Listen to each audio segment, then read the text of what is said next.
Hi, and welcome to Conspiracy and Cocktails. This is Jenny, and I'm drinking a spiked root beer. What do you have, Del? I have with me a black cherry froze. That sounds delicious. Del, if you had the chance to time travel, would you do it? You know what? I actually would not like to time travel. There's just so many concerns about time traveling that I wouldn't even want to risk changing anything. How about you?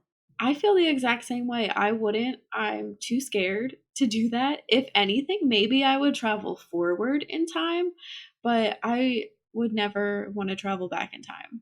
Have you ever heard the name John Titor before? So, I had not heard of the name before you introduced it to me.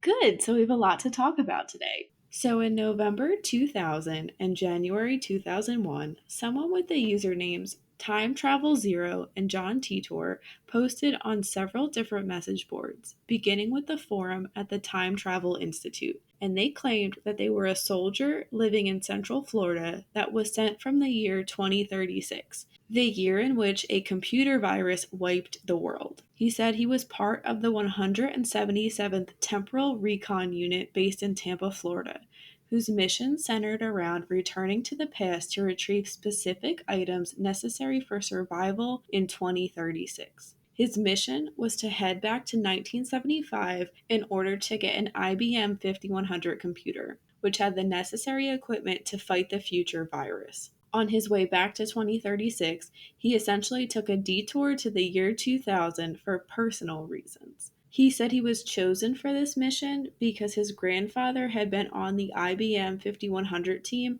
and I've also heard that he was a historian of this time period as well. Titor responded to every question posters had and described future events with a general disclaimer that alternate realities do exist.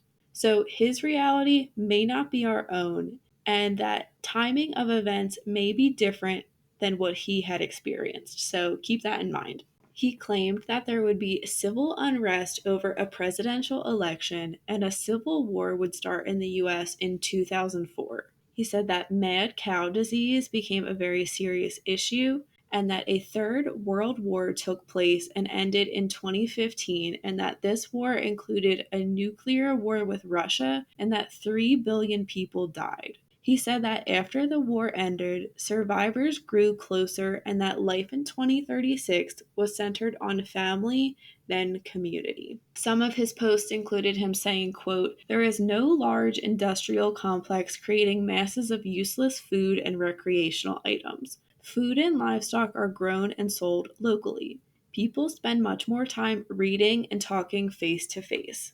Religion is taken seriously, and everyone can multiply and divide in their heads." End quote. He even insinuated that he helped stop Y2K. He also provided information on his time machine saying, quote, "My time machine is a stationary mass temporal displacement unit manufactured by General Electric. The unit is powered by two topspin dual positive singularities that produce a standard offset Tipler sinusoid. I will be happy to post pictures of the unit." End quote.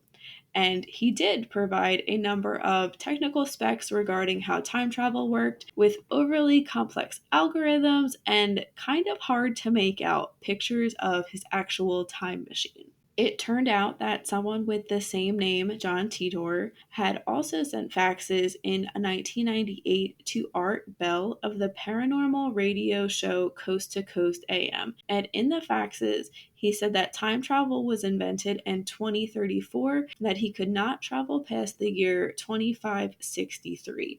And I think he also might have included some more information on his time machine. He had said that time travel was created by the government, and someone had asked him, "Why is time travel used?" And he said, "Right now it's used to get information or items that would be helpful in getting a post World War III world back to a normal condition." And he said that there were 7 other time travelers in his unit. And someone else had asked, "Where do time travelers go to most often?" And he said that most of their practical missions are from 1960 to 1980. There is a great deal of research into later and future periods, but the farther you go, the lower the divergence confidence of the world line. And that divergence is just the difference between the 2036 world he's coming from and the current, I guess, timeline of the year that he goes to. So between 2000, when he was making these posts, and 2036, he said there was a 2 to 2.5% divergence. And that included little things being different, like teams that would win like a baseball game, stuff like that. People had asked John what health was like in the year 2036. He said that AIDS and cancer had not been cured, but that there was progress with cancer, and that he said healthcare is probably not something we would like. He said, I would compare it to what you see in Western movies. We do have hospitals, but there are more family doctors and house calls as compared to what you are used to. There is no real organized healthcare. If you get a serious disease, you die. This, however, has had a tendency to strengthen the general genetic pool. Doctors are more concerned about things like broken legs, snake bites, and delivering healthy babies. And remember, this is the year 2036, he's saying, after there was a massive world war and a nuclear war, and that there is a virus that's, I guess, like wiping out computers and technology and all that information that we really rely on even now in 2021. He also said that money isn't very different than what it was in the year 2000. He said that there was money in credit cards and that it's decentralized and that there is still an American flag, but there's debate about changing it from 50 stars to just 5. So eventually, in March 2001, Titor signed off for the last time. Even though he had only posted for a short amount of time, there was a phenomenon and a cult following around him. Some people completely believed John, and others did all that they could to disprove his claims. And John actually said, quote, "My goal is to not be believed. Perhaps I should let you all in on a little secret. No one likes you in the future. This time period is looked at as being full of lazy, self centered, civically ignorant sheep. Perhaps you should be less concerned about me and more concerned about that." End quote. As he was answering questions, John let a lot of things slip about what, life was like for him growing up and what major events had and hadn't happened. As time went on, after he signed off, a majority of his predictions turned out to be fallacies, and that included things like saying the Olympics were canceled after a certain year and that there was a collapse of Western stability. And some felt like they had been deceived because they believed him so much. So let's talk for a minute about why people did believe in John Titor.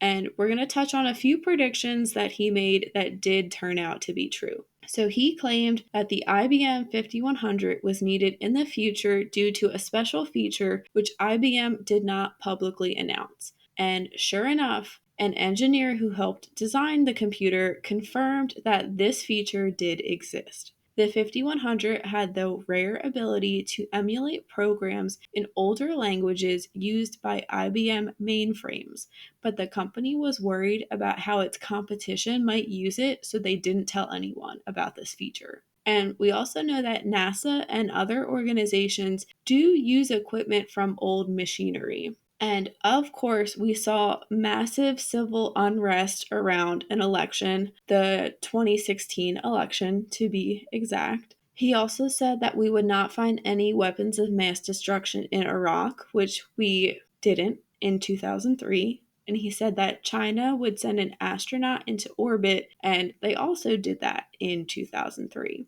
And another defense for any of John's predictions not coming true is that he is on another world line from us, and by traveling back, he disrupted the world line that he was on, and therefore some things would not come true. And we also have to remember that the internet was a much different place in 2000, and it was just easier to believe and trust people.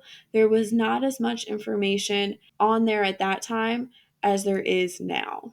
Part of why people still believe in John Titor is that no one ever really came forward on a large scale to say that, hey, this is me. Since it's never been fully wrapped up or explained, his legend still lives on. A man named Joseph Metheny claims to be behind the early 2000s John Titor persona. He said that the project was merely a form of art and called it pure art in the sense that we could build a story, build a character that didn't have books, movies, and media attached. Then in 2003, the John Titor Foundation, a for profit limited liability corporation, self published John Titor, A Time Traveler's Tale, which is just a bound copy book of all his message board posts. Then in 2008, an Italian investigative TV show looked into this company and uncovered a mysterious P.O. box in Celebration, Florida,